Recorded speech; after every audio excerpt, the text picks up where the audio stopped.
These long dog days of summer, I mean, we just made it through a heat wave.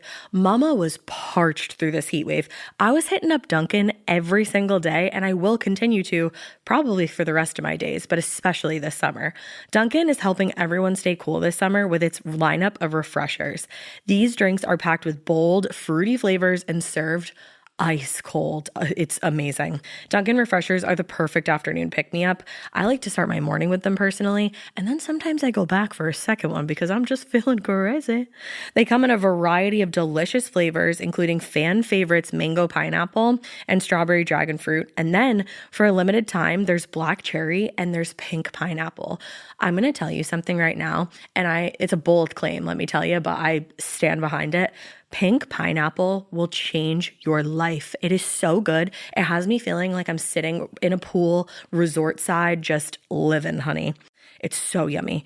Try your favorite flavor with green tea, sparkling water, lemonade, or Dunkin's all-new limeade. I haven't tried the limeade yet, but I'm going to. Usually I get my drinks made with green tea and occasionally lemonade, but I do really like the green tea. Or if you don't want to build your own, try one of Dunkin's curated refreshers like the Cherry Lime Ricky or the Ultimate Pink Daydream. The Cherry Lime Ricky, scrumptious. I could drink like 3 of these a day. They're so freaking yummy. Head to Dunkin' today and find your favorite refresher. Dunkin' refreshers contain less than 1% fruit juice. Limited time offer. Chilling crime cases are mysterious, but finding coverage shouldn't be. With the State Farm Personal Price Plan, you have options and can personalize your plan to help create an affordable price so you can get back to cracking all of life's bigger cases.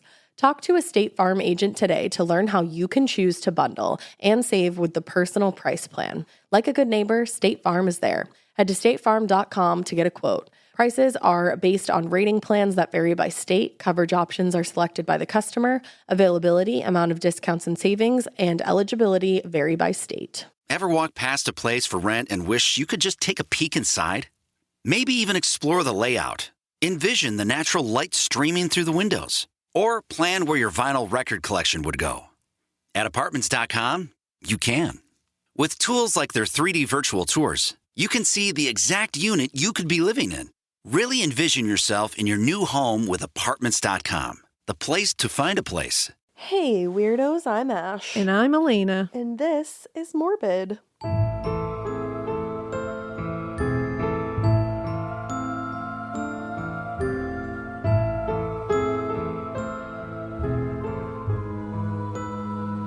This is Morbid. This is Morbid. This is Morbid. Everybody's like, oh my God! Everybody's like, shut the fuck up. This is going to be a long one today. Really? And it's going to be a harrowing one. Long and harrowing. But a little different. Different. Long, Yeah. harrowing, and different are the themes of today's Morbid. Long, harrowing, and different. And repeating each other. Yeah. It's going to be very, very intense, but it's not like a straight up true crime story. We're going to be covering the sinking of the USS Indianapolis. All right. I don't know if I know this story. It is a story everyone should know. Yeah. Because it's a wild tale of survival, of tragedy, of lots of death. But the survivors here, wild what they endured. Wild. And then wild what happened after. Oh, man. Well, I love U.S. history, so I'm interested. Yeah, this is kind of a U.S. history thing. There's a lot of crazy, gnarly shit.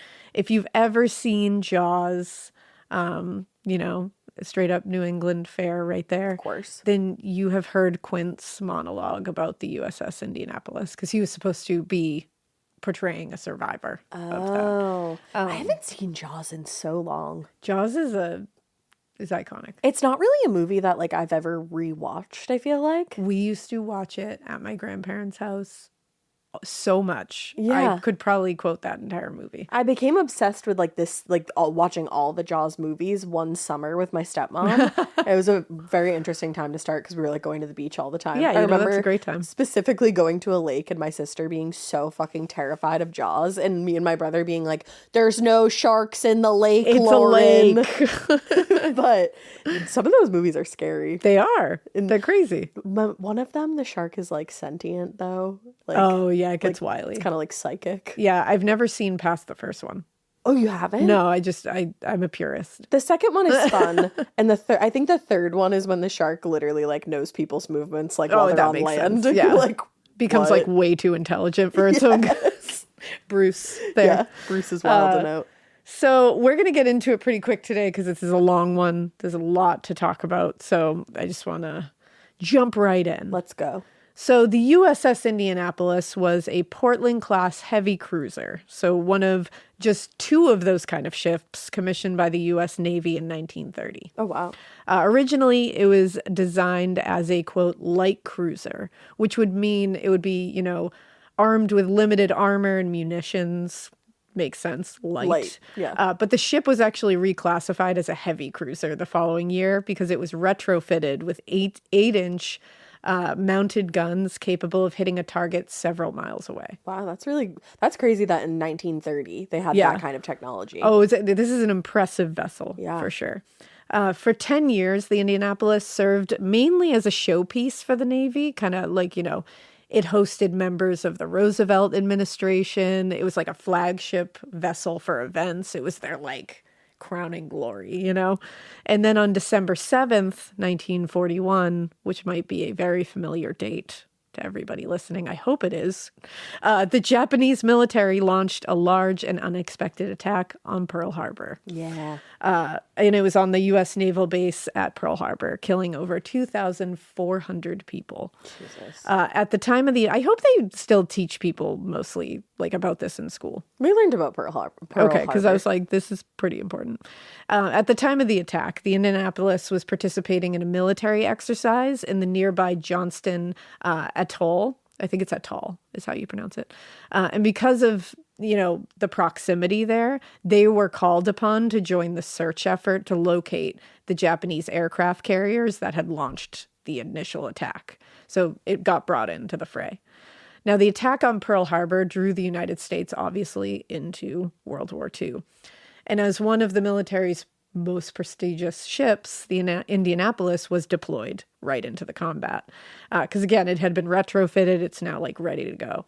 Over the next 4 years, the ship provided support during some of the most important battles in the Pacific, like Operation Detachment, where the American military captured the island of Iwo Jima. Under the command of Captain Charles McVay, who becomes a very big part of this whole thing. That name sounds familiar. You might also be thinking of Timothy McVeigh, the Oklahoma bomber.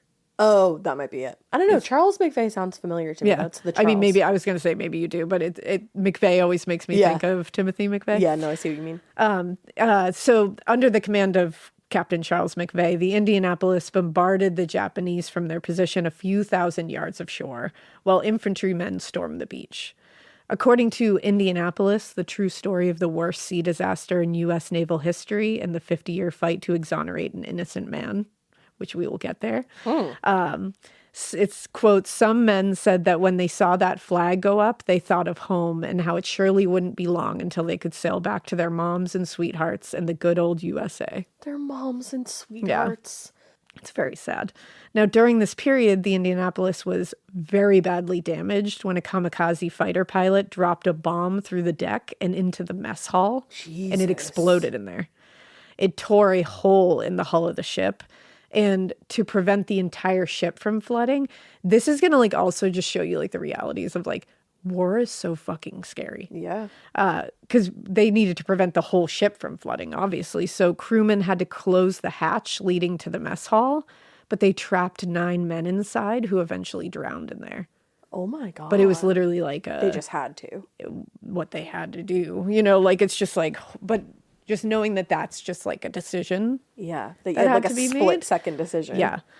The ship's bulkheads prevented any major flooding, and the Indianapolis was able to return to San Francisco for major repairs in preparation for what was going to be its most important mission of the entire war.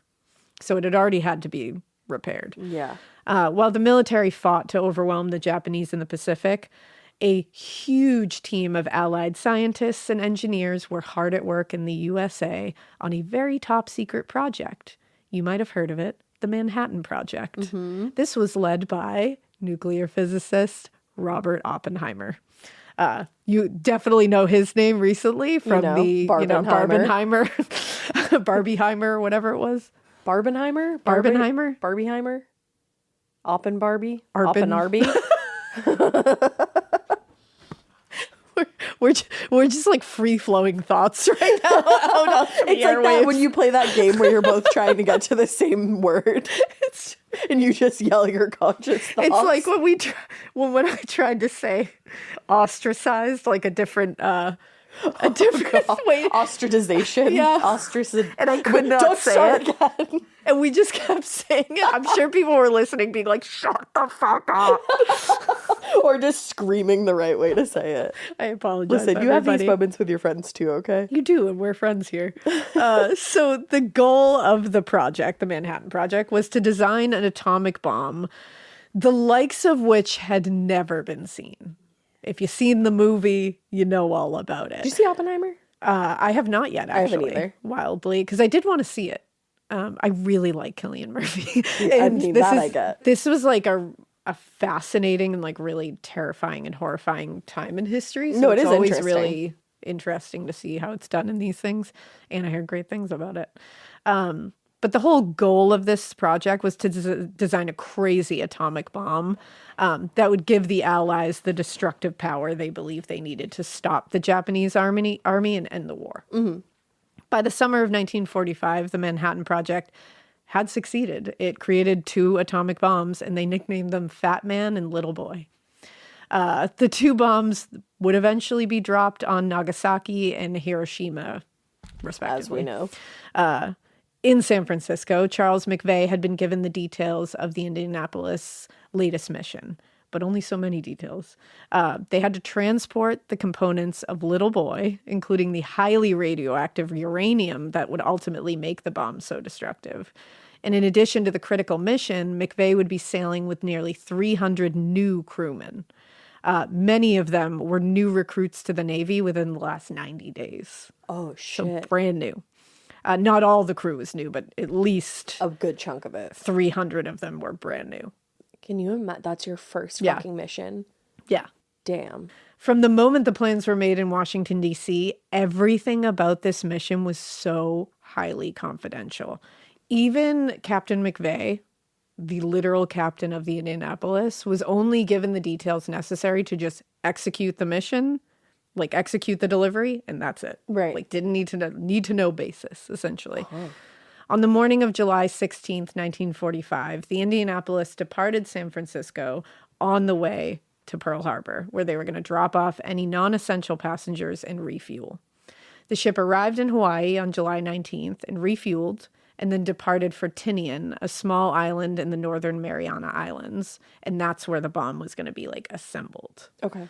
So Like on the island? like very complex, yeah. The missions and activities surrounding Fat Man and Little Boy were deemed top secret ultra, which is the highest level of clearance that few in the government or military would ever receive. Mm-hmm. According to author Lynn Vincent, Ultra's dissemination was choke point narrow, closely held and tightly guarded. It seeped out daily to only a tiny group of Pacific Fleet commanders. So very, very hush-hush. I'm saying this because when the Indianapolis left Pearl Harbor on July 19th, very few people knew the ship was on a mission. Right. They also definitely didn't know where it was going, and this proved to be a problem later. Oh. Yeah, okay. a big problem. Okay. So on July 26th, the Indianapolis arrived in Tinian and delivered the cargo, which would be dropped on Hiroshima. It was dropped on Hiroshima, Japan, a little over a week later, and had a message written on the side that read, "Greetings to the Emperor from the men of the Indianapolis." I remember learning about that in school and just how fucking chilling It's that is. so chilling. It's also just like, It's very chilling. is that necessary?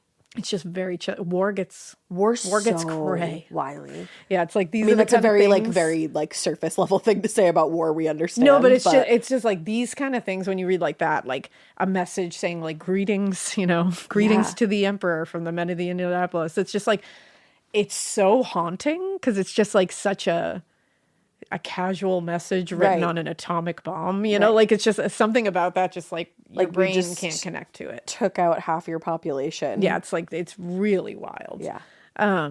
So from Tinian, the Indianapolis traveled to a U.S. base in Guam, where several crewmen, having now finished their tour of duty, were dropped off and replaced by new sailors. Even more new Can't imagine sailors? getting onto it at that point. On July 29th, they left Guam, and they were on their way to Leyte, an island near the Philippines, where they were going to receive training. Throughout much of the day, the Indianapolis traveled, steady pace, and they moved in a zigzagging motion to make themselves a difficult target for any enemy fire. And especially any enemy submarines that were concealed beneath the surface. That's so scary. Yeah. Like those are the things that you don't think about during war. You don't. Like as somebody not. As like a civilian. Exactly. Like you don't think about it.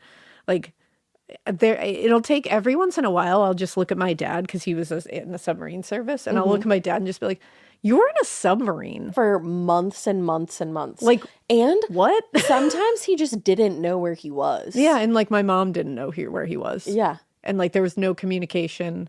There was a time when they were like they were something like 5 hours away from showing up at her door and saying we've lost them. Like we think they're gone. Yeah. And then they got communication back again.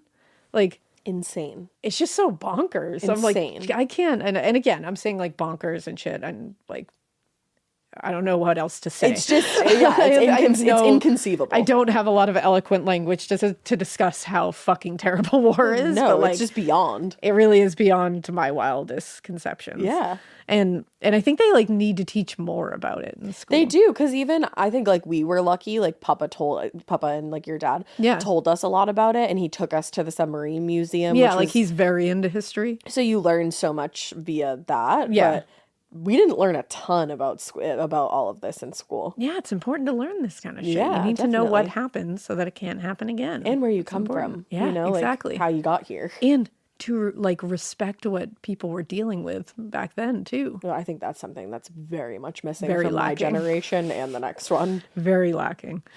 So they were having to move in a zigzag motion. And at the time, the maneuver was strictly a precaution. They weren't technically worried. They were just doing it to make sure. Yeah, it's just like a default.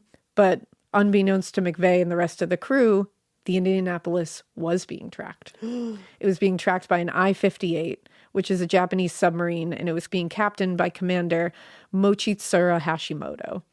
The I-58 sonar, and this really blew my fucking mind how mundane the thing is that was able to be picked up on sonar. Okay.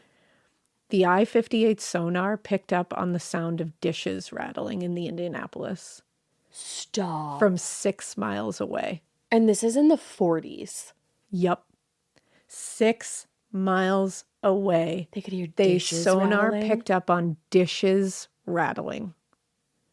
And what do you even, there's no How way do that you you even fix that. And it's just so... And you'd never think of that. Something about that hit me in the fucking head like a train. Because I was like, that is the most mundane thing I can think of. And how do you fix that? And why would you even think of it?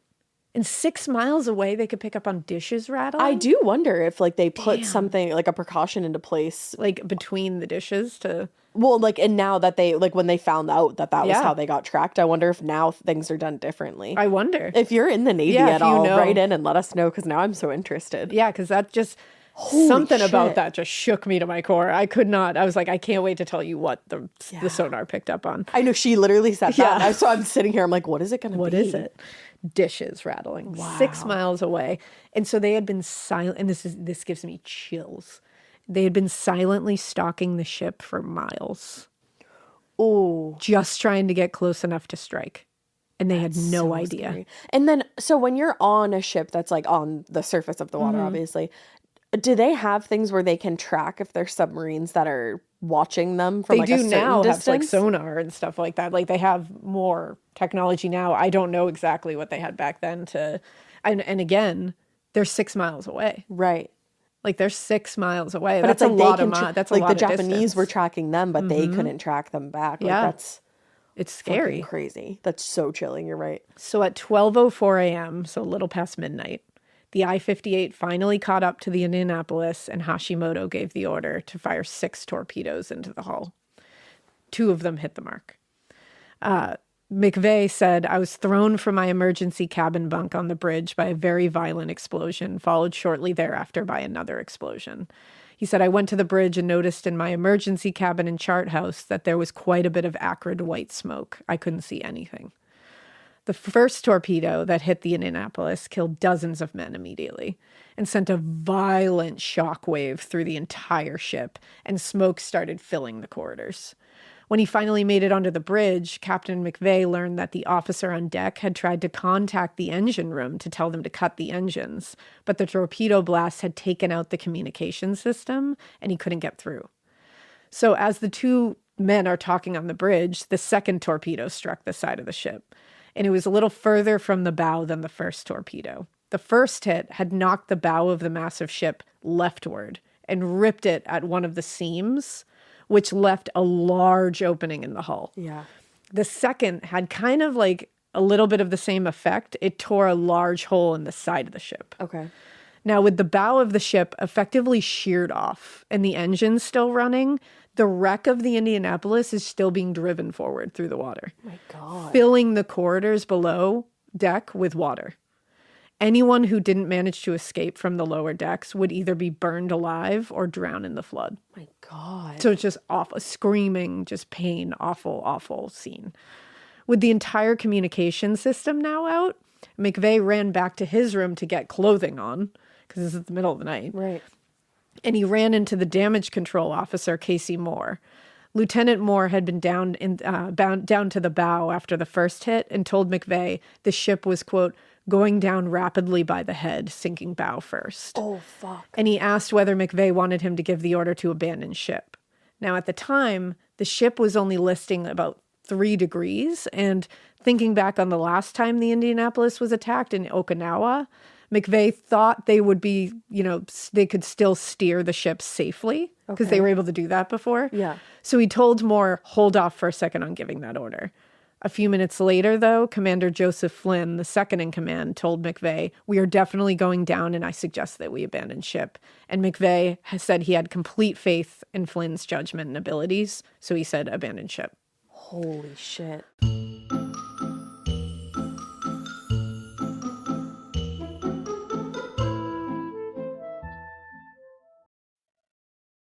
The best summer pieces are the ones you end up wearing on repeat.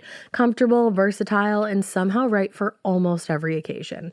Quince makes it easy to create a summer wardrobe that you'll love, with elevated essentials made from premium materials like European linen, organic cotton, and washable silk, without the traditional retail markup. I love that! Quince's 100% European linen pants, dresses, and tops are the pieces that you absolutely will reach for all summer long. I absolutely love their linen. I have so many pairs of their linen pants, which you can dress up or you can dress down in the summer. Like, say you're going to a nice dinner, you can pair it with like a silk shirt, a really cute necklace, some good, makeup and an updo. Or if you're just looking for a more casual look, you can do the linen pants with like a loose button-up shirt and you still look really chic, kind of like, I don't know, Diane Keaton vibes, I kind of think. Also, it's not just apparel. Quince also offers elevated essentials for your home, from bedding and bath to kitchen essentials and furniture. They have it all, honey. I am a big lover of Quince, and I really do think you will be too. Make your summer wardrobe feel easier. Go to quince.com/morbid for free shipping on your order and 365-day returns. Now available in Canada too. That's QUINCE.com/morbid for free shipping and 365-day returns. Quince.com/morbid. Chilling crime cases are mysterious, but finding coverage shouldn't be. With the State Farm Personal Price Plan, you have options and can personalize your plan to help create an affordable price, so you can get back to cracking all of life's bigger cases. Talk to a State Farm agent today to learn how you can choose to bundle and save with the Personal Price Plan. Like a good neighbor, State Farm is there. Head to statefarm.com to get a quote. Prices are based on rating plans that vary by state. Coverage options are selected by the customer. Availability, amount of discounts and savings, and eligibility vary by state.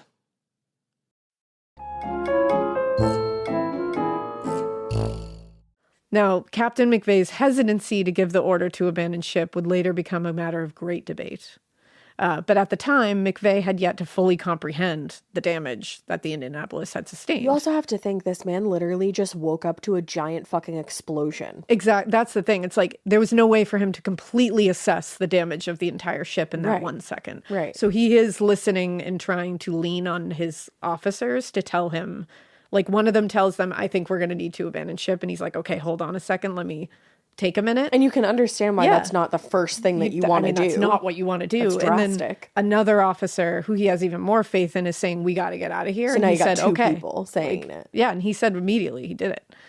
The I-58 that hit them was outfitted with Japanese Type 95 torpedoes, which were designed to deliver a massive explosive and then had a secondary effect like that they tacked onto it, which would apply a huge amount of pressure when it happened to basically buckle whatever the target was, its internal framing. So it was made to cause severe Mass structural destruction. damage. Yeah. When the torpedoes hit the side of the Indianapolis, they not only ripped a hole in the side of the ship, but they really compromised its structural integrity, like right away. It was taking on a shit ton of water. At the same time, the explosion from the blast had ignited the ship's fuel stores, which caused a massive fire that, quote, incinerated or severely burned anyone below deck in the forward part of the ship. Wow. So they just met on fire. Everywhere. This section included the sick bay, a large section of sleeping quarters, and the area occupied by the stewards, that whole section. So tons of them died immediately and in awful ways. Now, to make matters worse, the fire was rapidly making its way to the decks above, risking the lives of anyone in that area, too. By the time the order to abandon ship had started to make its way around the ship, because they also don't have a communication system right now, it's cut out, McVeigh had managed to send out a distress signal, but with the ship's entire electrical system, again, having just been taken out, he had no way of knowing whether it had even successfully been sent out. Oh, God. But he did it as best as he could. Given that they were on a highly classified mission, the entire crew of the Indianapolis would be abandoning ship, not knowing whether they would be rescued and without knowing how close the Japanese submarine was and That's whether the it was other still thing. hunting them. That's the thing that you think of. Like, Yeah. okay, now they're just abandoning ship and going into like life rafts. Sitting ducks in the middle of the water. That's so scary. And so abandoning ship under those circumstances was only slightly less risky than being on board a burning ship. Yeah. Like, there was really no Just the good lesser option of here. two evils. And by barely. Yeah. Like Now, a fraction. McVeigh had just climbed onto the ladder that led to the bridge when the ship suddenly shifted violently about 25 degrees to the right. And the jolt caused many of the crewmen on deck to fall off the side of the deck and into the water below. Oh my God. A few seconds later, when he reached the bridge, McVeigh said the ship shifted again, this time about in a 45-degree angle. And that sent more crewmen flying into the water. And these guys don't have life jackets on. Right. No, they're not. Like, they're trying to grab life jackets, but many of them are just being shot into the water. When McVeigh finally reached the communication deck, the ship appeared to have settled at a 60-degree angle. And what he recalled, he said, there were some youngsters there that were jumping over the side. And I got to the lifeline on the communications deck and yelled at those boys to not jump over the side unless they had life jackets. Oh. So he's trying to save these kids. Yeah. Like, oh. Now, at the time, McVeigh was trying to unsecure the lifeboats and make sure as many crewmen had life preservers on before jumping. But a few seconds later, the Indianapolis shifted hard to the right yet again, leaving the ship at a 90-degree angle. McVeigh was making his way to the end point of the deck at this point, and the bow of the ship snapped off and dropped into the water. Oh, fuck. Now, the impact of such a large section of the ship hitting the ocean caused a wave that swept up onto the ship and sent McVeigh and many others tumbling from the ship into the water now. Like, they got swept off in a wave. Also, think about the fact that this was so many people's first mission. Literally. Like, and these are 18 and 19-year-olds. Who just enlisted or this were is like drafted. a bunch of, like, teenagers. My God. Yeah. And McVeigh, as soon as he went off the side, McVeigh said, I immediately thought, well, this is the end of me. And I turned around and immediately swam away from the Indianapolis. Now, McVeigh and several others had only been swimming for a few seconds when they felt a rush of heat against their backs and then a swell of hot, oily water, When they turned to see what happened, they saw that the remains of the USS Indianapolis got sucked down into the black water. Oh, God, I can't even imagine that in my fucking head. Never mind seeing it in front of you. It churns my stomach. Like the water literally just swallows the boat that you were just on. And I should not say the boat, the fucking ship. Like, dude. And if you look up a picture of the USS Indianapolis, it'll just give you even more of like huge, right? Oh my God. And watching that thing just get sucked down into the depths must have been. Oh, I just got chills. Yeah. Like, it is huge. Wow. And they watched this thing just go right under the ocean. My God. This is a massive ship. Massive. Now, the explosions on the Indianapolis had dumped countless gallons of oil and debris into the water. And when the ship sank, it churned up the waters. So that makes it even worse. And it was well after midnight. So pitch black. Like pitch black. Oh. So McVeigh couldn't see anything, but all he could hear around him was screaming. And some of them were, I mean, some people were just screaming because of what just happened. And then some of them were screaming because they were horrifically injured. Out of the darkness, he ended up seeing a large vegetable crate float by. So he climbed on top of it to get out of the water. Smart. And he said a few minutes later, 2 of the life rafts, likely released from the ship as it went down, floated by. So he grabbed both of those. And the wood lattice that would stabilize the bottoms of the rafts had gone, and there was no oars. But he said, it's better than nothing. Yeah, you gotta do what you gotta do. He got inside one, and he said he called out to anyone around him, trying to collect the nearest survivors and get them on the rafts. And with the help of the quartermaster, Vincent Allard, Captain McVeigh lashed the 2 rafts together so they wouldn't get separated by the current. Now, in another part of this disaster, Glenn Morgan, another crewman, spotted one of the seaplanes that had come loose from the ship when it sank. Because this ship was so massive, it had seaplanes attached to it. 610 feet long. Yeah, massive. Now, miraculously, the plane appeared to have survived the explosion and was in an upright position. Wow. So he swam towards it thinking, holy shit, this might be the only way for us to get out of here. Yeah. But when he reached the plane, he saw that it was badly damaged and it was slowly sinking. Oh, no. His disappointment was only slightly tempered by the fact that just underneath the plane's tail was one of the wooden life rafts. Oh, that's good. So he acted real quickly because this thing was sinking. And taking the life raft down with Grabbed the raft before it was sucked down with the plane. Once he was on board, he took a look around and spotted another raft nearby and started paddling towards that with his hands. So these men are like getting the idea that we need to like start lashing these together and stay together. But they're in the pitch fucking black in the middle of the goddamn ocean. Yeah, and horrifically injured. At that point, Morgan couldn't see any other survivors. He could just hear people screaming. Mm-hmm. So he started lashing the 2 rafts together, just hoping he could get more people on them. And as he was working to get the rafts secured to one another, he said heads began popping up out of the darkness several feet away. And he said one after the other. He just saw heads popping out of the ocean, completely covered in oil and completely unrecognizable.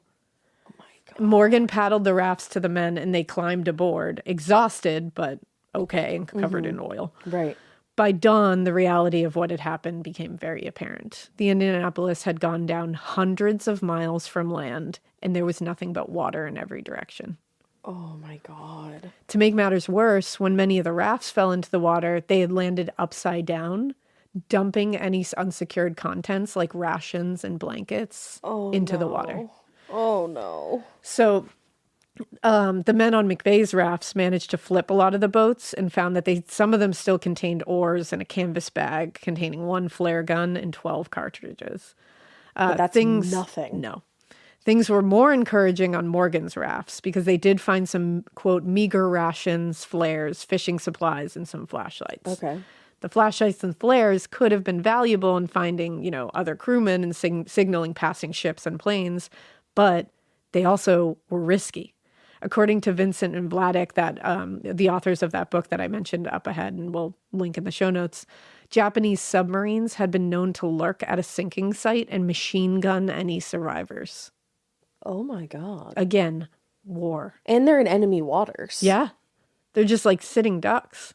Now, the men in McVeigh and Morgan's groups had been lucky. all things considered. And while they were all exhausted and covered in oil, they had managed to avoid suffering any serious physical harm at the moment. Like, a lot of them were like pretty much with it. Many of the others, though, were less fortunate. Many of those not killed in the blast or dragged down with the ship suffered serious flash burns from the explosions. Many of them would die within hours of being in the water. But think of those grueling hours that it Suffering, took to die. pure suffering. And those who did manage to find other survivors, a lot of them found, now this wasn't always the case, but there was patches of this. Some of them would find that the camaraderie that they had on the ship did not extend to the crisis in the sea. After the ship went down, Harpo Salea found himself stranded without a raft or a life jacket. And he was so happy to spot some other survivors. But when he got to the raft and tried to pull himself on board, they pushed him off the raft and pushed the raft away. What the fuck? If there's room, why Like, not? what the fuck, dude?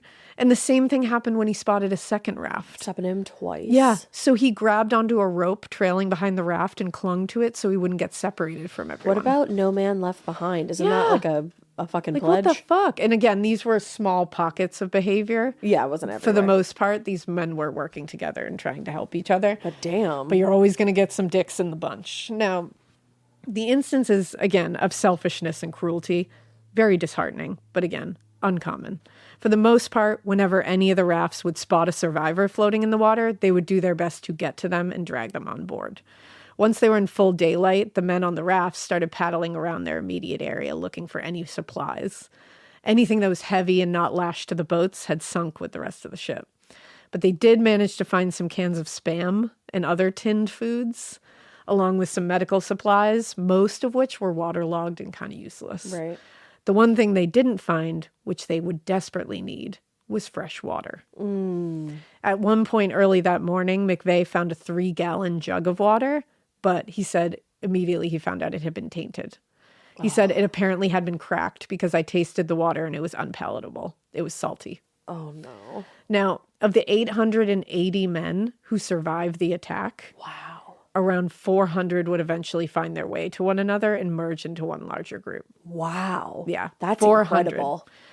The most injured were pulled onto the handful of life rafts, but most were floating in the water beside the rafts, some with life jackets, but many without. Just treading water. And just holding onto a raft. Getting the group together in this way, 400 men, took nearly all their first day in the water and expended almost all of their energy. They were exhausted. They only had 1 or 2 paddles on board, and it took hours to travel just a few hundred yards. Wow. The task was made even more arduous by the tide, because it was always working against them. They were just going against the tide at all times. On the first day, the survivors had drifted nearly 5 miles from where the site of the sinking was. Wow. And the rolling waves constantly threatened to pull them apart in different directions. For the first day or so, the men in the main group got along pretty well, despite being exhausted and in pain and horribly terrified. In addition to whatever injuries they had suffered when they abandoned the ship, most of the men were covered in fuel, which had also gotten in their eyes and caused excruciating burning sensations. And then you're just flushing it out with salt water. Also, many had unintentionally swallowed large amounts of seawater and fuel, causing them to become violently ill for much of the first day. Oh, God. Yeah. Despite all of this, they still managed to work together to locate supplies, care for the wounded, and make hats from the canvas to block out the worst of the sun. That's insane that they were able to do that. The human spirit, man. Yeah. At night, they would occasionally see a plane fly overhead and would fire one of the flares, but the pilots never acknowledged them. And also, you don't know. That must have been so scary because you don't don't know know if if it's an that's enemy. your plane. Yeah. McVeigh later said, "We knew now that these 8 or 9 planes that we saw, and that we either during the daytime flashed these signal mirrors, the emergency signal mirror at, nobody ever saw the mirror, us, or any of the flares that they were shooting up. At their altitude, it was impossible for the pilots to see even a large group of men in the water below. Oh. And the survivors didn't know at the time that nobody even knew where the Indianapolis was. Jesus. So they weren't looking Christ. for them. Like, these planes were not search planes. They were just going overhead. Now, as the men worked throughout the day on Monday, they were so preoccupied with what was on the surface of the ocean that it didn't occur to them there was probably some shit below them as well. Oh, no. This is something that a lot of people, if you've read or heard about the Indianapolis, which definitely read further into it. It's very fascinating and horrifying. Is. And some of these interviews with these survivors later are very interesting. Yeah. This is something that a lot of people know about is the sharks. Yeah. Throughout the day, many of the sailors had to kick and splash to fend off, barracuda that would swim up next to them. Oh, my God. But otherwise, their biggest concern besides that was the sun and, the Japanese, the enemy. Yeah. Then, late that afternoon, Seaman Second Class Curtis Pace saw from the corner of his eye something moving below him. No. He glanced down to get a better look, and he said he saw a shark whip its tail once. And its silhouette blended in with dozens of others just like it. No. Now, the tropical region of the Pacific Ocean that they were in is home to a variety of shark species, including the hammerhead, tiger shark, and the notoriously aggressive and pissy oceanic white tip. Oh, God. I like that you just described that shark as pissy. Very pissy. Such a pissy fucking Very shark. pissy and very opportunistic, I will say. They're very lazy and opportunistic because they tend to be solitary in their behavior. Maybe white that's why they're tips, so pissy. They're pissy. They don't want to deal with anybody else. But they will put away their pissiness and pettiness if they see that there's a large food source that they can congregate together for. Oh, great. So they'll congregate for something. But they're scavengers, and like I said, they're opportunistic. They don't really want to expend much energy to hunt. They like it when it's just plopped in front of them. Which it was. Oh boy, was this just plopped right in front of them. So they were like, shit, dinner. Let's go. Like they were literally like, wow, this is like a banquet. Are you to going them. to tell me that people were eaten by sharks in these waters? Yes. Often. Sharks of all species, like if you know anything about sharks, they've evolved over time to be very sensitive to sound. They can detect noises miles away. Yeah. Sharks are fascinating. Yeah, they really are. I love fucking Shark love Week. sharks. I do too. Shark Week is Big my in our shit. home. This ability allows them to locate prey and also makes them really good at identifying when prey might be, in distress and, an easy meal. Because sharks, again, pretty lazy, love fast food like the rest of us. So they're like, if it can just be dropped in front of me, why not? Like that's what sharks really look at. They're like, it's got to be easy. Yeah, it's right And there. if it seems like it's in distress, then it's really not going to put up that much of a fight, and I can get my meal and peace out and go on my way. But when the Indianapolis went down, it churned up the sea, causing a large commotion in the water, which sharks all over the place were like, what the What's fuck's that? up with that? And also there was a lot of splashing from the men, and the blood from the injured and dying would have sent a strong signal to nearby sharks. I mean, this was like a homing beacon to sharks who would have followed the scent and at least come to investigate what was going on. Right. So throughout the day, Curtis Page and the others watched as the group of white tips below grew larger and larger. They just kept on congregating. And they're just circling. Just circling. And for the time being, they were just circling, lazily kind of going. And then all of a sudden they said they would go below all of them and then sometimes would grow bold and investigate. But then crewmen would splash and kick at them and they'd kind of retreat away. But it's like, you don't have the energy to keep doing that. No. Then the sun went down. And they said it was as though they got more emboldened by the sun going down. Oh my God. Cozell Smith was laying on one of the floating nets with several other men. This is so scary. So it was a floating net. And he was laying on there with a few other men when one of the white tips shot up from below at a high speed. Because that's what they do. And grabbed Smith's hand in its mouth. And he screamed, high-pitched shriek, everybody said they heard, in the middle of the fucking night. The shark dragged Smith off the raft, pulled him 10 feet below the surface, and whipped its head back and forth with his arm in its jaws. Oh my And he's fucking 10 God. feet in the ocean in the pitch black. So even if he's opening his eyes, he's seeing pitch blackness and just being thrown. I need you to fully comprehend that, because How I could didn't you ever? until I because you hear that and you're like, oh my God, that's awful. And then you really think of every single component of this and you go, oh my God, that is like hell on earth. Yup. I can't think of what. You're laying down After a shipwreck. You survived a shipwreck. Like an insane military attack. Yes, 2 torpedoes hitting your ship. You get dragged beneath the surface from a shark 10 feet. into the pitch black depths of the ocean where you are looking around at nothing. But you also know that multiple other sharks have been surrounding you all day. And that so they might even be if descending. this one doesn't get you, Yeah. there's however many more. And are they just descending upon me? Am I about to just be torn from limb? And this one is tearing a limb off of me? But this guy survives? He survives. What the fuck? Because Smith managed to hold his breath, by the way, because you're 10 feet below the surface, and is punching and poking at the shark's snout, because that's what you're supposed to do. Yeah. That's supposed to work. Sure is. It didn't. No? He was unwilling to let go of Smith. So he managed to sink his other hand into the shark's gills and pushed as hard as he could. And finally the shark let go and he was able to shoot back up to the surface.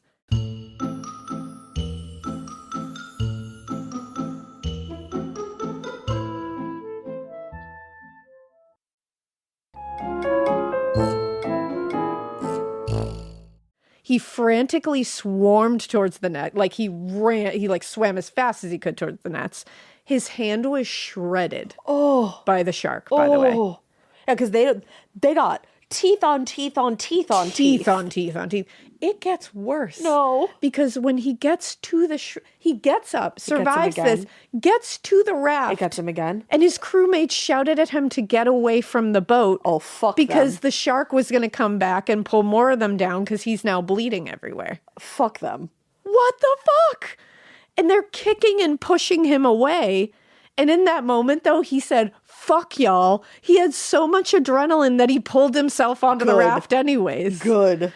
You can It make a gets fucking worse. tourniquet. They kicked him off again. Oh no. One of the men started slashing at Smith with a knife. Why? And he succeeded in forcing him off of the boat.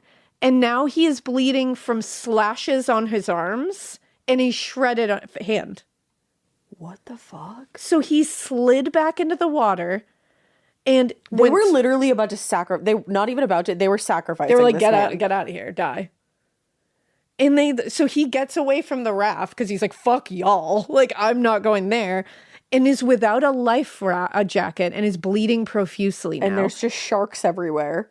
By then, the sharks had started attacking other groups of crewmen because once they saw this happen, the sharks were like, let's go. And they Right. just started going crazy, darting up from below now and just grabbing injured people, grabbing dead bodies. Like they're just jumping up and grabbing people down. The PTSD that these survivors must have had. Unfathomable. How do you even treat that level of PTSD? Truly. The trauma. Yeah.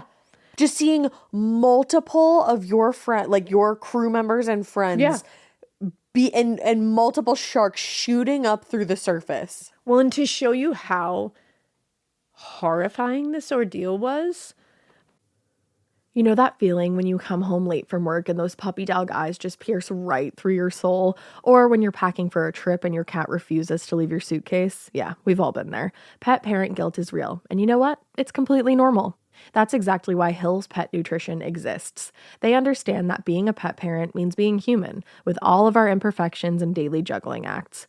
Hill's science-led nutrition helps you give more love than humanly possible.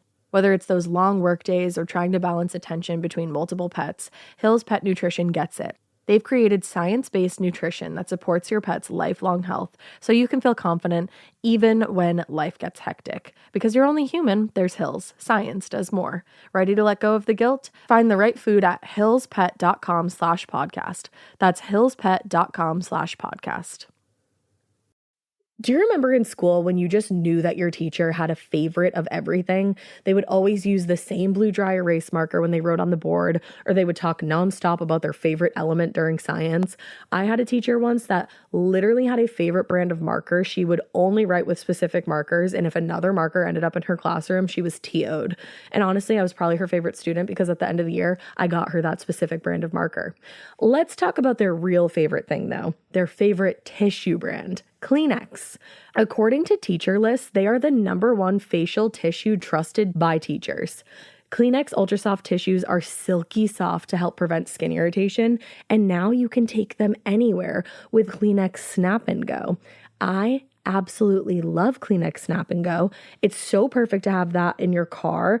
I had a cold last week and I was just, honey, my nose was a faucet. I hate to do this to you, but it was disgusting. Drew literally came out of our garage with like 15 of the Kleenex Snap and Goes, and I put those in my glove compartment, and honey, they were easy access. It was so nice knowing that I didn't have to blow my nose into like an old wrapper that I had. Ew. So do the best thing for your kids' teachers and stock up on the ultimate classroom favorite. Maybe it'll make them their teacher's favorite student. They definitely have a favorite. Don't even get me started because, again, you know it was me. For whatever happens next, grab Kleenex. Like, they're hearing, there's terrorized screams just echoing in the night, in the middle of the ocean. Men just screaming, crying, begging for mercy. Oh, that's heartbreaking. And so, this other crew member, seaman James King, he was like a young man. He was wounded by the blast already. And he was so terrorized by this whole thing that he removed his life jacket and tried to swim down into the water and just die. Oh. But he was quickly retrieved by his friend. And this is what shows you like the very ends of humanity here. Yeah. His friend Denny Price pulled him back up. And he said he did it several times and Denny kept pulling him back up. Oh my God. And when he was asked why he kept rescuing him during his multiple attempts to end his life, Price later said, it's just the right thing to do. That's a G right there. That's a human. That's a fucking friend. Because he was like, we're going to get out of this. Like, I know you're terrorized right now, but we're going to get out of this. You got to keep a circle around you that you know after a sinking, you go down with a sinking ship, you survive that, there's sharks attacking you everywhere and you are at your wits motherfucking end. You better surround yourself with friends that will rescue you every goddamn time. Every time you give up. And you should never doubt that your friends will do that for you. Yeah. And if you doubt that, get new friends. Drop them. Yeah, get new friends. Now, until the sharks began attacking, the survivors had been keeping, the dead men that they had that were growing in numbers each day. Oh, God, but then they kept them secured to a raft. And the hope was that they could return their bodies to their loved ones once they were rescued. So they were really trying to, have some honor here for them. When the attack started, though, those in positions of authority, like Ensign Harlan Twibble, started cutting away the bodies and allowing them to sink because they were like, they're just going to keep attacking us. Like, we can't. Well, and like you were just saying, the sharks can literally smell And they were like, we're just kind of drawing them to us right now. So, and most of them were grabbed by the sharks before they could sink very far. Twibble said everybody was scared to death. These were all 18 and 19-year-old kids. There wasn't any fighting, any turmoil, but everyone was scared. And then you're just watching sharks eat your friends. Sinking friends. Yeah. For an extended period of time, the survivors were more or less helpless and could do nothing more than listen to the screams and cries of their brothers, essentially, one by one as they were dragged off by white tips. Like, how do you even disassociate from that? Like that, like right next to you, you're the guy who you have been serving with and who you survived with gets dragged off screaming and you can't help them. That's so fucked. And then you just watch as they get mauled by a shark. Like, that's the kind of thing that these are the kinds of things, like, we didn't talk about this in school. They need to make it clear. These are the kinds of things they need to tell you about. Yeah. Now, by Tuesday morning, most of the groups had set up shark watches and worked in shifts to keep an eye out for anything on or just below the surface. Once the large group of white tips had picked off many of the dead and dying and faced the resistance from the injured and, any of the able-bodied that could fight back, the attacks did begin to slow in frequency, but they remained a terrifying reality through the entire ordeal until the very end. Mm-hmm. Like, it never let up. No, of course not. McVeigh later said the kids who were in rafts by themselves on this one raft were scared to death of this shark because he kept swimming underneath the raft. Oh. You could see his big dorsal fin, and it was white, almost as white as a sheet of paper. Apparently, the shark spent most of his time on the surface, and his fin had bleached out, so he didn't blend in with the surface at all. And I was like, that sounds like the supervillain of sharks, and I don't like that. Now, in the decades that followed, the tragedy of the Indianapolis would become synonymous with shark attacks. That's something that a lot of people know about it. And one of the things that really made it synonymous with it was a large soliloquy given by the character Quint in Steven Spielberg's 1975 film, Jaws. Quint was played by Robert Shaw, played wonderfully by Robert Shaw. I love Quint. He's awesome. Like, love Quint. And he was played as a gruff shark hunter whose hatred of sharks stemmed from his experiences surviving the USS Indianapolis. Which now carries so much more weight. It certainly does. I want to read his soliloquy because it's very real. Like, they really pulled from the actual thing. Well, now you know that what it all actually the is. harrowing details. So he said, Japanese submarine slammed 2 torpedoes into her side chief. We was coming back from the island of Tinian to late. We just delivered the bomb, the Hiroshima bomb. 1,100 men went into the water. Vessel went down in 12 minutes. Didn't see the first shark for about a half hour. Tiger, 13-footer. You know how you know that in the water, Chief? You can tell by looking from the dorsal to the tail. What we didn't know was that our bomb mission was so secret, no distress signal had been sent. They didn't even list us overdue for a week. After first light, Chief, sharks come cruising by, so we formed ourselves into tight groups. You know, by the end of that first dawn, lost 100 men. I don't know how many sharks there were, maybe 1,000. I don't know how many men. They averaged 6 an hour. Thursday morning, Chief, I bumped into a friend of mine, Herbie Robinson from Cleveland, baseball player, bosun's mate. I thought he was asleep. I reached over to wake him up. He bobbed up and down in the water. He was kind of like a top, upended. Well, he'd been bitten in half below the waist. God. And this is like real shit. Like, Yeah, he like just based explained on a real very shit. real scenario that happened. Like, Picture 1,000 sharks. I can't. Picture one motherfucking 1,000 sharks. And that you're just a sitting duck in the water.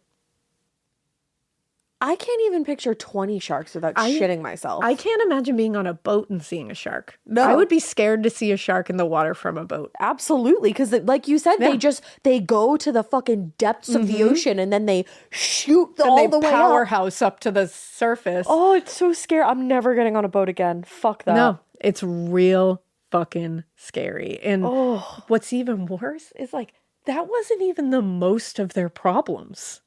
That the sharks were like high on the list of problems. What was worse? There's a lot of shit that's going down. The bigger issue was they had a complete lack of water to drink. Oh, I literally forgot Yeah, that. of course. Because why would you even? There's so many focused things. on the thousands of Yeah. sharks personally. In general, a person can survive without water for about 3 days. But the Which is effects not a of long time. dehydration, though, can set in fast. Yup. Like, you can survive, but at what cost? But barely. They set in fast, and they range from really strong thirst and headaches to confusion and hallucinations.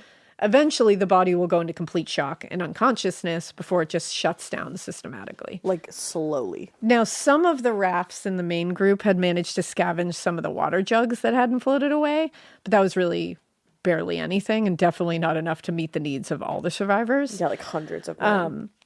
By Tuesday, those injured who hadn't been, taken by sharks began to give up hope or just lose consciousness and simply would float away. Yeah. Like, they would literally fall into unconsciousness and they would just float off. Yeah. Which is just really haunting to think. And a lot of them who were floating off would just remove their life jackets and let themselves drown. Oh. Like, that happened a lot because they just didn't want to prolong it anymore. Yeah. Now, Ensign Twibble later said, "We tried to keep the men thinking that they would be saved, but there was no way in God's green earth that I knew we were going to be saved." Right. By the third night in the water, many among the crew had become delirious, suffering from heat stroke in the day or hypothermia at night. Or dehydration all the time. Or all three, probably. In McVeigh's group, a large number of men had tied themselves together using a length of rope secured to one of the rafts. He later said some of them lived through the period, but those who went out of their head earlier than, say, 48 to 60 hours didn't last.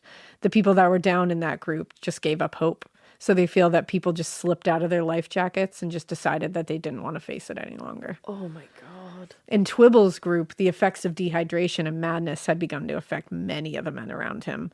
Lieutenant Richard Redmayne, once one of the strongest among them, had been steadily declining over the course of the third day and was frequently heard crying out, "I need to get to the engine room," before trying to throw himself over the side of the raft. So he's just like hallucinating fully. Others were in a similarly hallucinatory state, muttering about seeing a water fountain down below, then diving beneath the surface, and some of them wouldn't come back up. I found an account by survivor Woody Eugene, and he said on that third day, this is his quote, he said, the sun finally did rise and it got warmed up again. Some of the guys had been drinking salt water by now and they were going berserk. They tell you big stories about the Indianapolis is not sunk. It's just right there beneath the surface. I was just down there and had a drink of water out of the drinking fountain, and the Geedunk is still open. The Geedunk being the commissary where you buy ice cream, cigarettes, candy, what have you. It's still open, they'd tell you. Come on, we'll get a drink of water. And then 3 or 4 guys would believe this story and go with them. Oh, that's horrible. Which just that's heartbreaking. My heart shattered in my chest reading, because you're just thinking they're all just let's go get water and candy.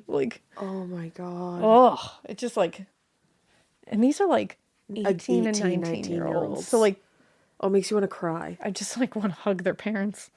Among the last of the injured to voluntarily give up his life was Commander Stan Lipsky. This is just so sad. He was the Indianapolis's gunnery officer. He had suffered serious burns in the explosion after the first torpedo strike, and by the time he hit the water, quote, the flesh on his hands had been burned down to the tendons, and his eyes were burned closed.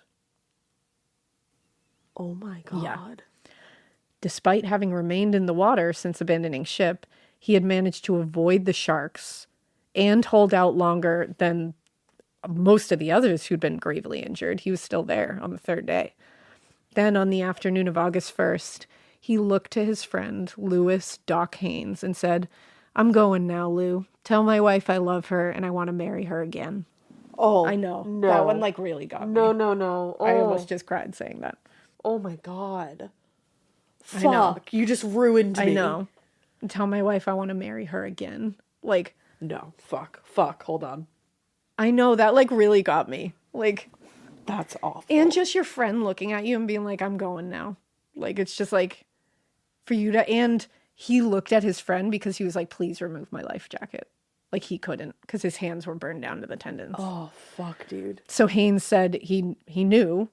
He's he was in pain. He was miserable. It'd be awful to stop and him he was at that point. His eyes were burned closed. And so he said he removed his friend's life jacket and allowed his body to slip under the surface of the water. Imagine being his fucking wife and hearing that.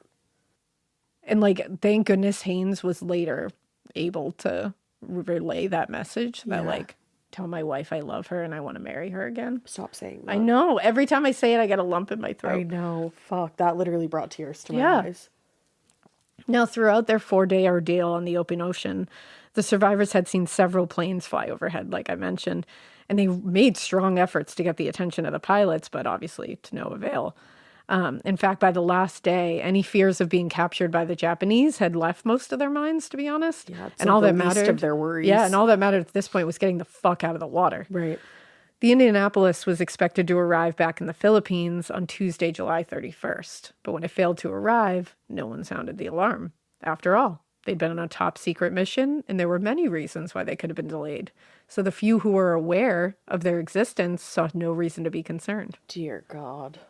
Also, the control offices in Guam and the Philippines had been charting the Indianapolis's travel each day, using their last known coordinates and their speed to approximate the location. Yeah. Now, in truth, the U.S. Navy had no idea where they were or that it had sank. Yeah. It's just the truth of the matter. I just didn't know. By that time, the wreckage had sunk to the bottom of the ocean, which was nearly 10,000 feet deep in that area. Jesus Christ. Yeah, I was I looking hate up that. some of the pictures of when they eventually found it. Yeah. So there wouldn't have been anything to indicate that the ship had ever even been there on the surface. And even if there was evidence of a ship being attacked in that location, that would have been very little help to the survivors of the Indianapolis, because by the time the Navy had become alarmed about the crew's failure to return, the survivors had drifted anywhere between 60 and 200 miles from the site of the attack. So they were nowhere near where that happened. So a search of the area wouldn't have really led to their rescue, really. Yeah. That the crew of the Indianapolis were rescued at all had more to do with luck and coincidence than it really did military policy and tracking Sitting ability. here wondering how they were found. On the morning of August 2nd, Wilbur Chuck Gwynn was flying over the Philippine Sea in his PV-1 Ventura bomber, conducting a sweep for enemy vessels. A new antenna had been installed on the bomber that morning, and it had snapped off a few minutes into the flight. So he had been told to come back to base so they could replace it. And then, so he ended up being like an hour behind schedule. And a little past 11 a.m., he was about 350 miles north of Palau at the tip of the Philippines, cruising at roughly 3,000 feet. Because he had fallen behind schedule, his trajectory had him facing directly into the sun at that time of the day, but he could still see about 20 miles in every direction. He hadn't been out very long when the second antenna snapped. Oh, man. And it was only replaced like 10 minutes earlier. Damn. And it snapped off, and the radio men suggested he return and get a replacement for the replacement. So after turning the controls over to his co-pilot, Warren Colwell, Gwynn ducked into the belly of the plane, and he was trying to secure the antenna wire to the plane to keep it from like damaging the tail. Right. So he grabbed a long length of rubber hose and then opened a small hatch to start reeling the wire back into the plane. When he looked down, though, he saw something. And he jumped to his feet and ran back to his co-pilot. And he yelled to him. He said, "Look down." And when he looked down, it appeared to be an enemy submarine. Oh. Now, at that time of day, the sun had reflected really hard off the surface of the ocean. So it made it impossible to see like anything but like a general shape in the water. Shit. He had said, "It's like glass down there. You can't see a thing." Assuming that what he was seeing was an enemy vessel, Gwynn ordered his co-pilot to open the bomb bay doors and prepare to release one of the depth charges. Shut the fuck up. But the Ventura got descended and got into position, so it had to descend a little. And Gwynn realized he was not seeing an enemy ship. Thank goodness he realized. Yeah. But he's seeing a few hundred men floating in the water on rafts, or most, he said, were just bobbing on the surface alongside the lifeboats. Can you imagine if they survived all of that And then got bombed by their own men? Accidentally bombed by their own men. Fuck. That would have been... I mean, I can't even. Now, by the fourth day in the water, the survivors had begun to accept that rescue wasn't likely going to come and they were going to die. Then late Thursday morning, Kenley Lanter, one of the men in Glenn Morgan's group, spotted something in the air coming in their direction. So Lanter called out, "Hey, Morgan, look." And he said, jerking his head in the direction of it, he said, "Do you see it?" And Morgan and the other men... He was going nuts. Yeah, well, and he was probably just like, "Look, another plane that's going to fly by us and not do anything." And so the other men on the raft looked up and they saw it and they were like, "Yeah, I see it." And at first he said, "Is it a bird?" Because he was like, I couldn't really, like my eyes were so blurry and everything. Yeah. Like I couldn't see. He's like, "Is it a bird?" And they all squinted and they couldn't really make it out. And Morgan had just opened up his mouth to be like, "Yeah, it's a bird," when Lanter interrupted him and said, "That's a fucking plane."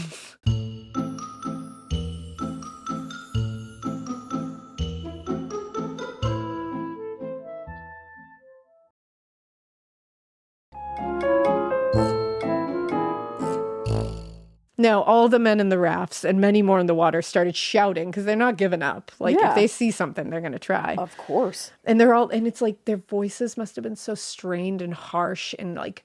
They've had no just water. cotton mouths and dry throats and just like... and have been screaming for 4 days, essentially. Yep. They're all waving their hands in the air. And as Gwynn's plane descended further, he could see them in the water. And he said they were covered in oil. And he said, and what surrounded them was a huge miles-long oil slick. Wow. The amount of oil and the size of the crew in the water suggested to him that his ship had gone down. Mm-hmm. But Gwynn hadn't heard of any ship sinking because nobody knew. So he was like, this doesn't make sense. But he was like, regardless of how they got there, they were clearly in trouble. So he ordered the bay doors opened again, and he started dropping the life raft and every life jacket they had on the plane and a buoy, and all the buoys they had on board down to them to at least start the process. Like, here's what we have. Gonna need more manpower, but at least here's this. When he'd done that, he ran back to the cockpit and got on the radio to report many men in the water at those coordinates. Now, his antenna is broken, remember? Uh-huh. So his message back to base came through really badly garbled, sounding like "am circling life raft," but that's all that technicians could really make out. Fortunately, the closer they got, the more Gwynn and the flight crew began to understand the scope of what they were seeing, and he returned to the radio to make additional reports, which were better received, luckily. But at first it was like, are you kidding me? The communications staff moved quickly to set the rescue operation in motion, and they launched amphibian rescue vessels that, if they made good time, could reach the men in about 3 hours. But then they're also still in enemy water, and Exactly. those can be hit by torpedoes. Exactly. I'm fucking terrified. Now, a lot of attention is being put on this scene, so they're getting even scareder. At that time, the Cecil J. Doyle, a U.S. Navy destroyer escort, was cruising about 50 miles off the coast of Palau.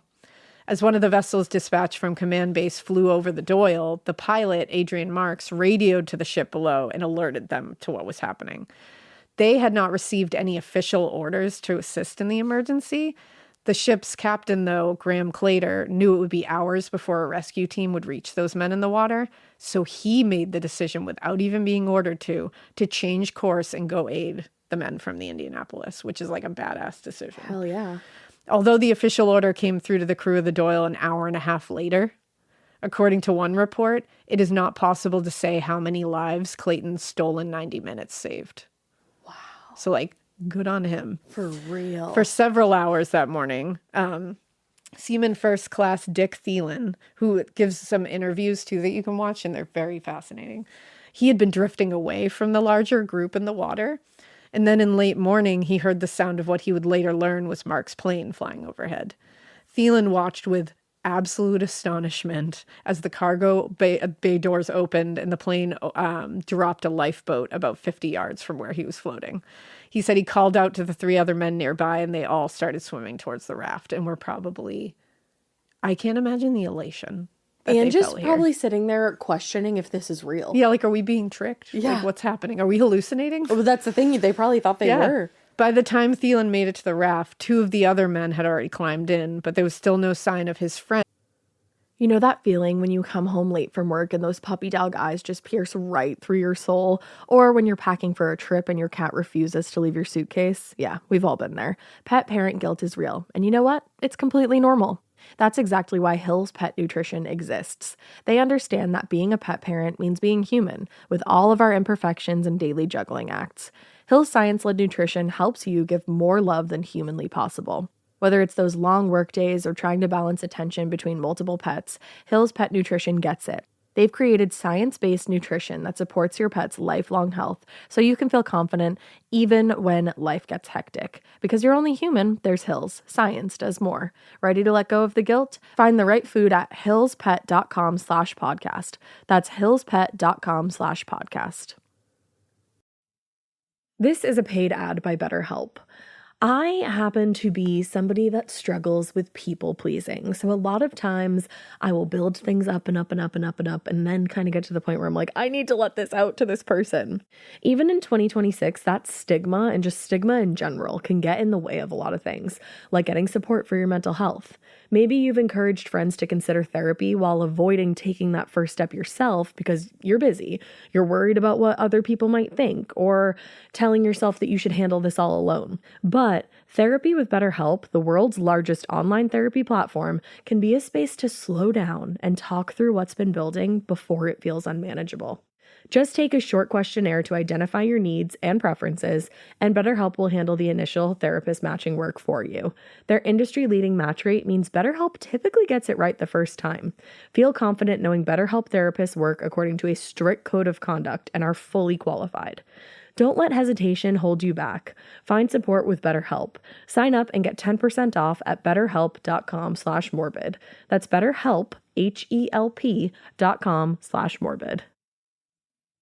And Robert Terry. Thielen looked back and spotted Robert Terry a few yards behind him, and he said he had stopped swimming and was clutching his chest. And he said his face was twisted in like a grimace. Oh, no. And Thielen thought Terry might be having a heart attack. And then all of a sudden, he just disappeared completely under the water. Did a fucking shark get him? And he said a few seconds later, he appeared again above the water, and he was now swimming towards the raft.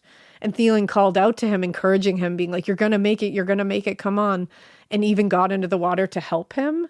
And he had just lowered himself into the water when he turned to see a large white tip bolt out of the water and grab Robert Terry, dragging him under the water. And he was gone.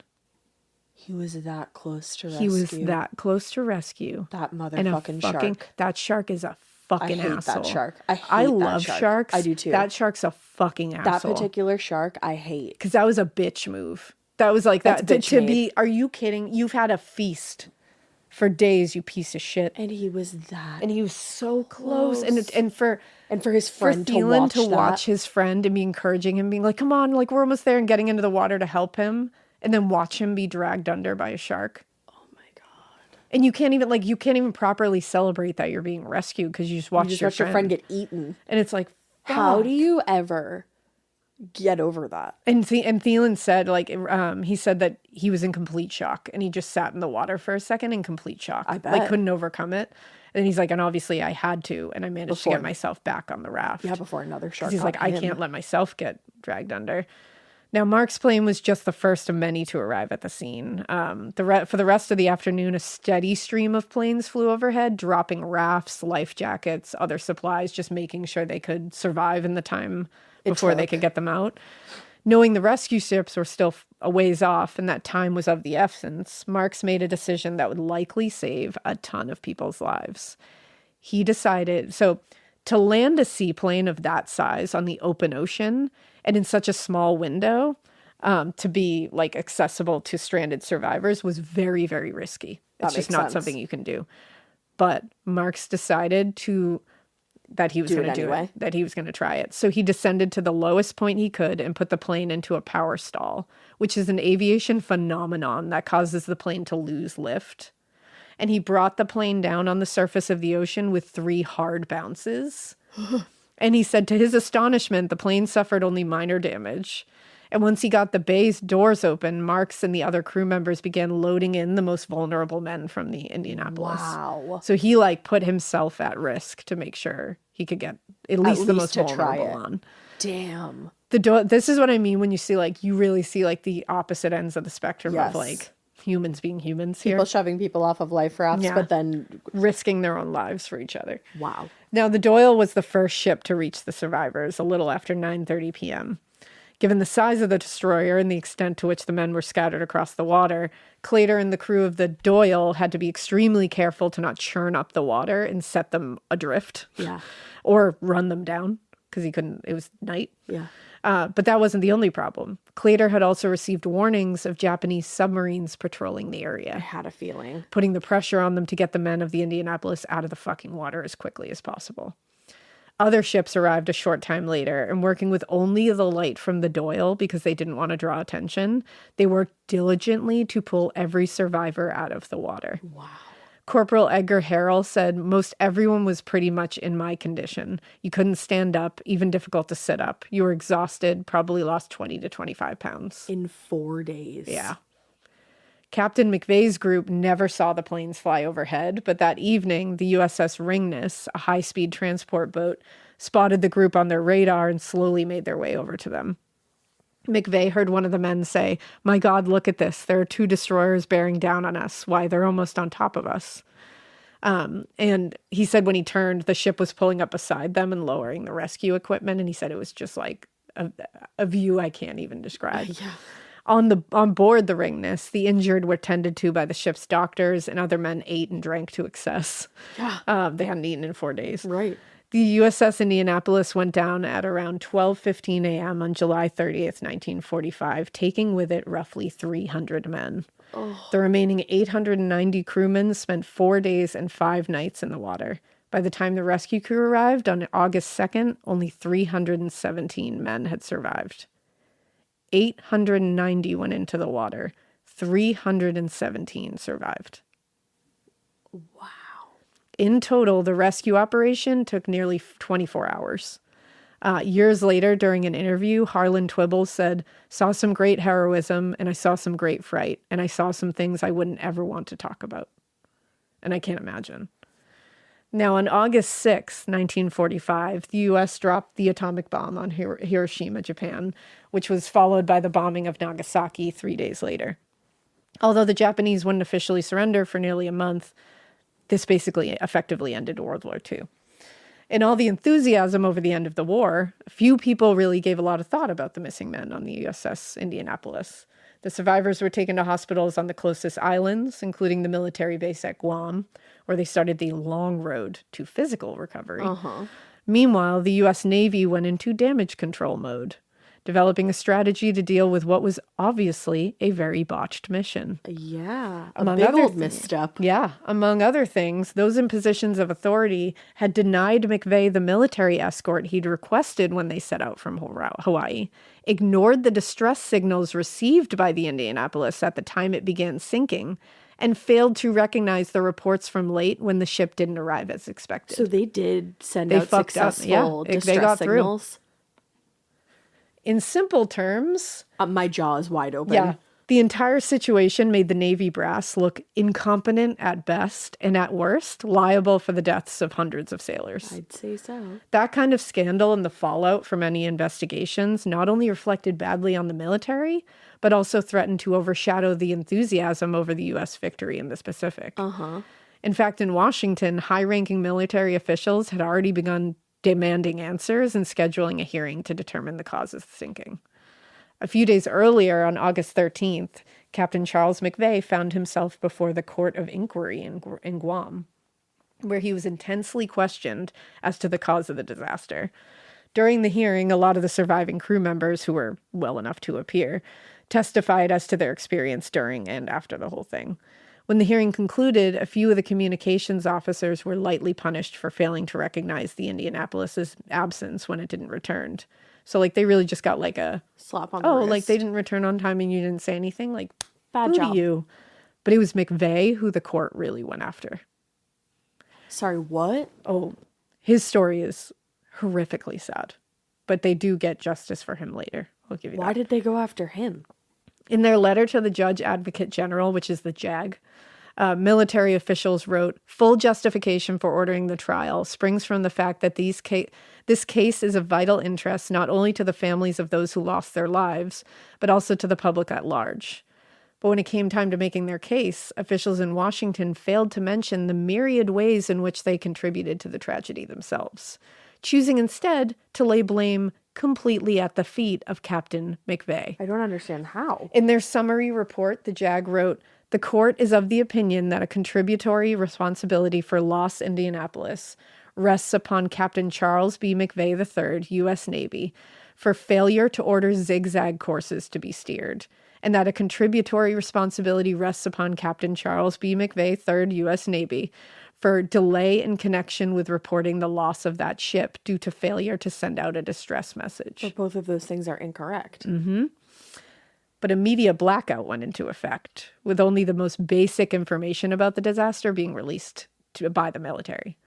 On August 15th, 1945, an Associated Press article went out on the wire, announcing that the Indianapolis had sunk in the Pacific, and a few days earlier, the military reported 100% casualties, and gave a version of events that directly contradicted the statements released a few days later. So it was just mayhem.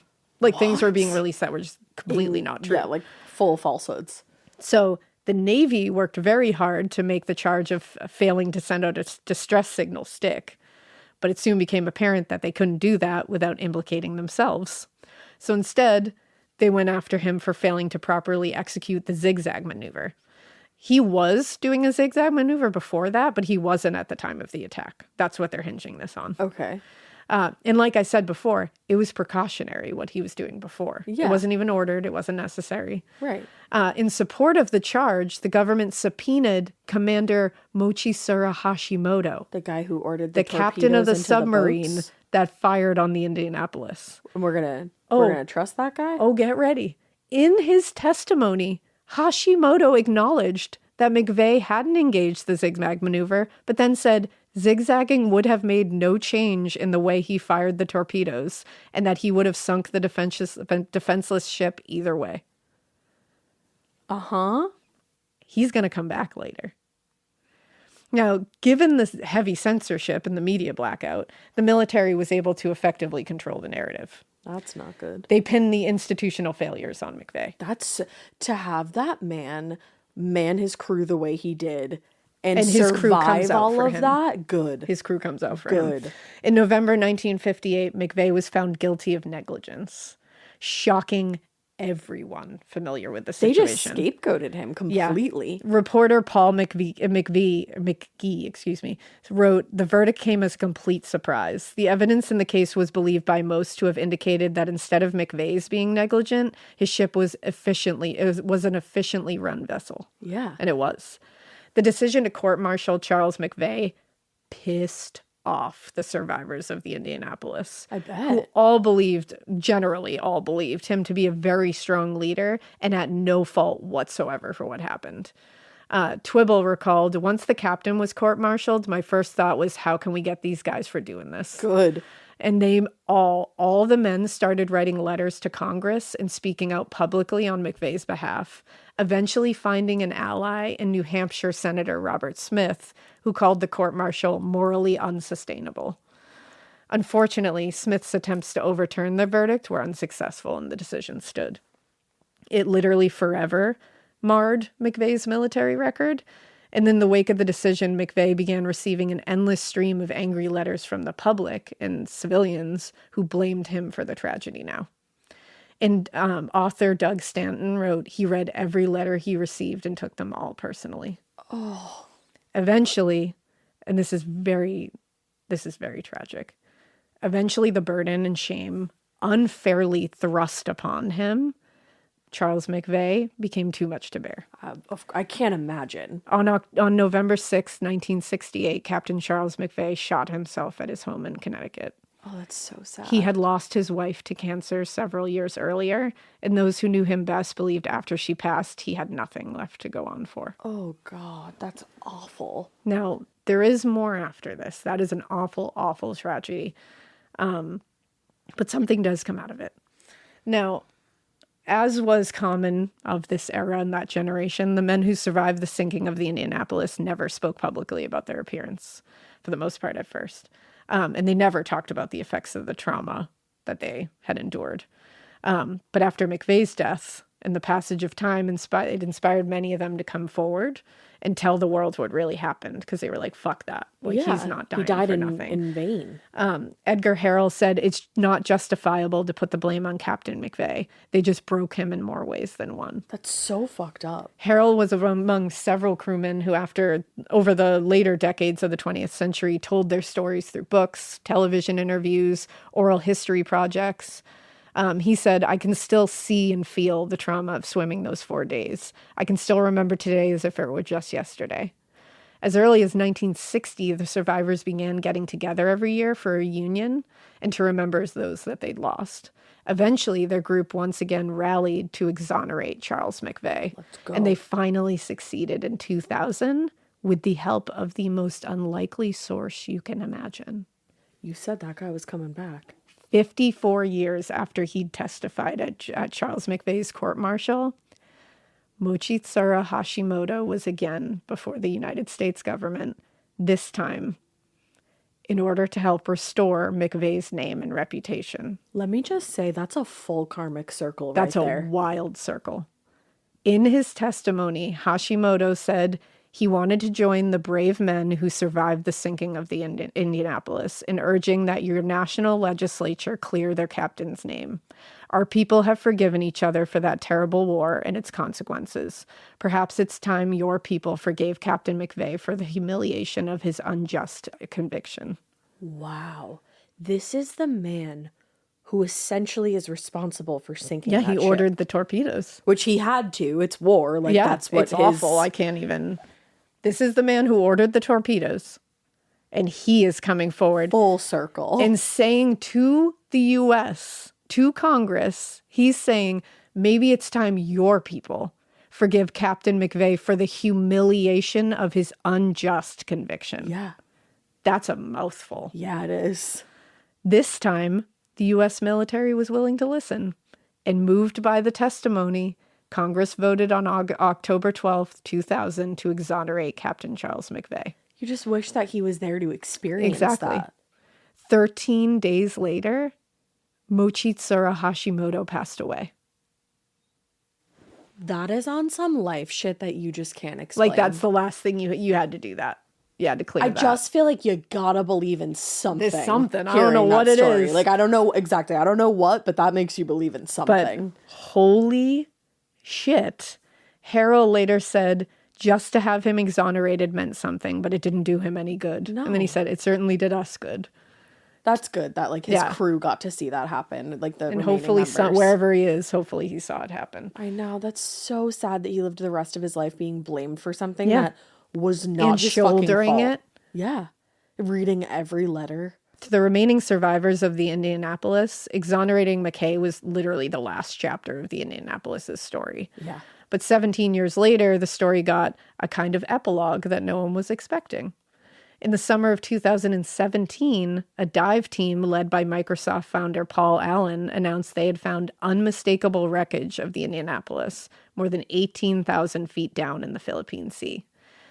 He said in a statement, while our search for the rest of the wreckage will continue, I hope everyone connected to this historic ship will feel some measure of closure at this discovery so long in coming. By that time, only 19 of the original survivors remained. Wow. And most were too frail and too, past the point of being able to make an appearance or comment on it. But instead, Captain William Toady, a spokesperson for the survivors, released a statement on their behalf. For more than 2 decades, I've been working with the survivors. To a man, they have longed for the day when their ship would be found, solving their final mystery. They all know this is now a war memorial. Wow. I just sent chills down my back. And that is the sinking of the USS Indianapolis. What a story from beginning to end. And thank you to Dave for such amazing help with this research, because this is a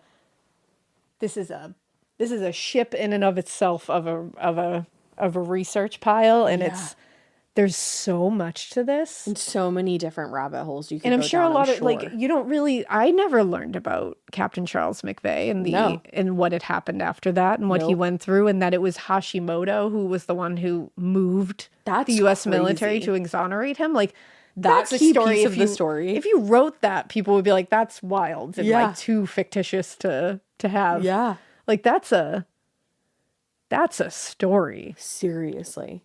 Blew my mind. I'm absolutely mind blown right now. Blew my mind. I feel like I'm just gonna dive into like a hole. I know. I want to go like find out even more. Yeah, because listen to these like survivors interviews and stuff and read their stuff. It's fascinating what they went through, and to hear all the different perspectives. I can just like hear the History Channel playing in our house. Yeah, Papa always listens to the History or watches the History Channel. I feel maybe that's why Charles McVeigh's name sounded familiar to me. Actually, it probably did. Yeah. Yeah. I'm about to go dive into the History Channel. Go research this, guys. It's fascinating. Wow. I'm like shocked. Yeah. That's a crazy tale. Truly. I don't know how to properly harrowing. Yeah. I don't even properly know how to end this. So I guess I'll just say we hope you keep listening. And we hope you keep it weird. I mean, just guys, be cool to one another. Yeah.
Traditional home security only alerts you after a break-in, and that's too late. Simply Safe is changing that. Stop. This is Simply Safe. Police are on the way.